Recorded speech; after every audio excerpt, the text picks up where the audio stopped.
যাচ্ছি। স্বর সম্রাট 13 বছর ধরে হচ্ছে এবং স্বর সম্রাটের চাহিদা যেভাবে উত্তরোত্তর বাড়ছে, এই যে মানুষের চাহিদা এসছে শাস্ত্রীয় সঙ্গীত, কীভাবে বিষয়টা দেখছেন? ঠিকভাবে প্রকাশ করলে রাগ সঙ্গীতের তো কোনো জুরি নেই। আমি রাগ সঙ্গীত করি বলে বলছি না।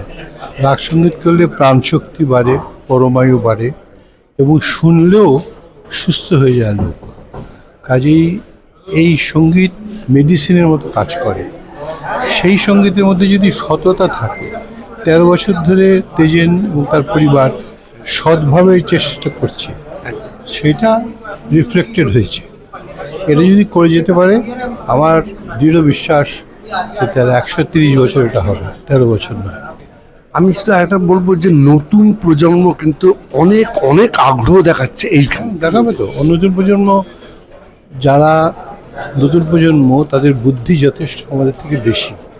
তাদের যদি সৎভাবে ভালোবেসে বোঝানো যায়, তারা অনেক বেশি করে এটা গ্রহণ করবে। কারণ নতুন প্রজন্ম তো আমার কন্যা নতুন প্রজন্ম, তারপরে আমার নাতি সেও নতুন প্রজন্ম।